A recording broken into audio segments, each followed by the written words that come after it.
नमस्कार श्रोताओं, आज हम आपको ले चलेंगे उत्तर भारत के एक ऐसे गांव की कहानी में जहां भूतिया हवेली का रहस्य आज भी लोगों के रोंगटे खड़े कर देता है। मैं हूं रोहित और आप सुन रहे हैं भूतिया हवेली का रहस्य।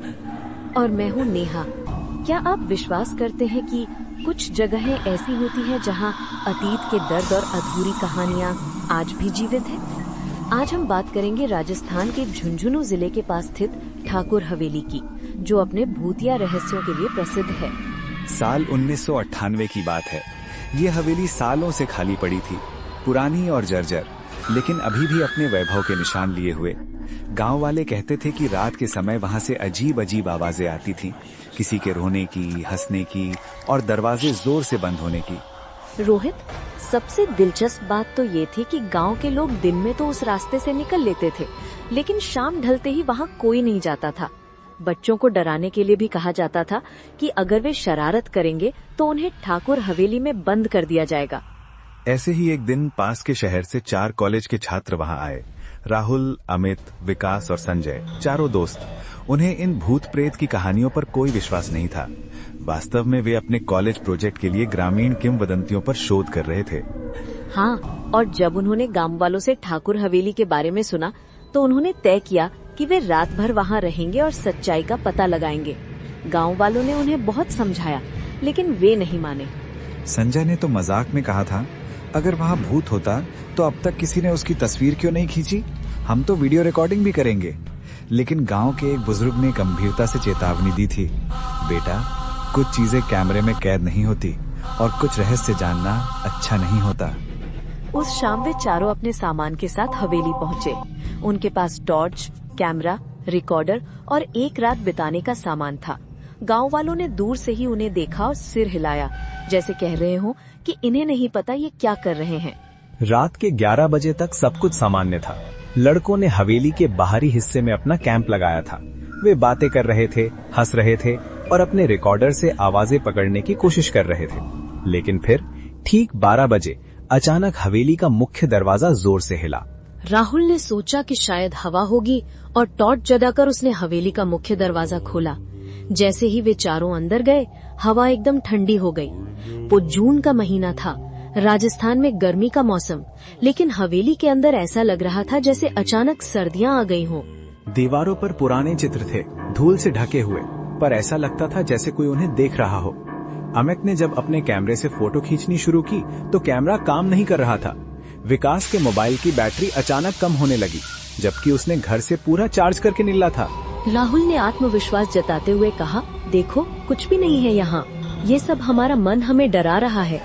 लेकिन इतना कहते ही ऊपर की मंजिल से कदमों की आवाज आई, भारी, धीमी और लगातार, जैसे कोई धीरे धीरे चल रहा हो।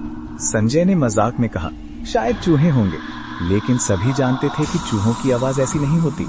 राहुल, सबसे साहसी, ने कहा, चलो ऊपर चलकर देखते हैं। अमित और विकास ने उसे रोकने की कोशिश की, लेकिन वो नहीं माना। वे चारों ऊपर की मंजिल की ओर बढ़े। सीढ़ियां पुरानी और कमजोर थीं, हर कदम पे चरमराती हुई। जब वे सीढ़ियों के आखिरी पायदान पर पहुंचे तो सामने एक कमरा था, आधा खुला हुआ। अंदर अंधेरा था, लेकिन टॉर्च की रोशनी में उन्होंने देखा, एक पुरानी औरत सफेद साड़ी में कुर्सी पर बैठी थी। उसके बाल बिखरे हुए थे और उसकी आंखें लाल चमक रही थीं। वो धीरे धीरे उनकी ओर देखने लगी और बोली, इतने साल बाद कोई आया है।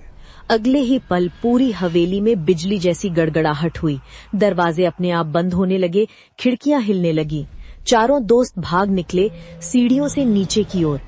विकास, जो सबसे आखिर में था, उसके पैर की चप्पल सीढ़ियों पर फंस गई। वो गिर गया और जब बाकी तीनों ने मुड़कर देखा तो कुछ उसे पीछे की ओर खींच रहा था। संजय चिल्लाया, विकास को पकड़ो। राहुल और अमित उसकी ओर लपके, लेकिन तभी ऊपर से वो औरत सीढ़ियों पर आ गई। उसके हाथ लंबे और पतले थे और उसकी आंखों से खून की बूंदें टपक रही थी। तीनों दोस्त किसी तरह बाहर भाग निकले। विकास को छोड़कर जाना उनके लिए सबसे कठिन निर्णय था, लेकिन उस वक्त उनके पास कोई और विकल्प नहीं था। वे सीधे गांव पहुंचे और पुलिस को बुलाया।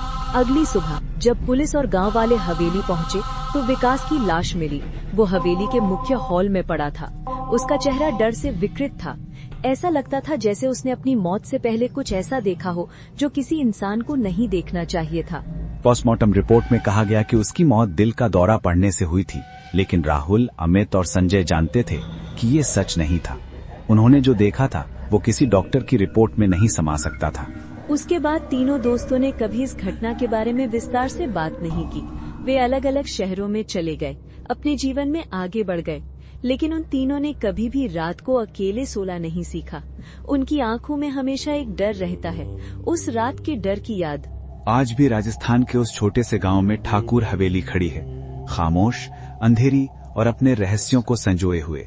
गांव वाले कहते हैं कि रात के 12 से 3 के बीच अगर कोई ठाकुर हवेली के पास से गुजरता है तो किसी के धीमे कदमों की आवाज सुनाई देती है, और कभी कभी किसी औरत के रोने की आवाज भी। क्या ये सिर्फ एक कहानी है या इसके पीछे कोई सच्चाई छिपी है? क्या वो औरत वास्तव में ठाकुर हवेली की पूर्व मालकिन थी जिसकी कहानी अधूरी रह गई थी, या फिर ये सिर्फ हमारी कल्पना का खेल है? हम शायद कभी नहीं जान पाएंगे, लेकिन इतना जरूर है कि कुछ जगह, कुछ इमारतें अपने अंदर इतिहास के दर्द और रहस्य छिपाए रखती हैं, और कभी कभी इन रहस्यों को अनजाने में छेड़ देना हमारी सोच से भी ज्यादा खतरनाक हो सकता है। आपका हमारे साथ जुड़े रहने के लिए धन्यवाद। अगर आपके पास भी ऐसे अनुभव या कहानियां हैं तो हमें जरूर बताएं। अगले हफ्ते एक नई रहस्यमयी कहानी के साथ हम फिर हाजिर होंगे। तब तक के लिए सावधान रहें और रात को सोते समय अपने कमरे की खिड़कियां अच्छे से बंद कर लें। और हाँ, अनजान जगहों पर रात में अकेले जाने से बचें, खासकर अगर वो जगह एक पुरानी खाली हवेली हो। आज के लिए अलविदा।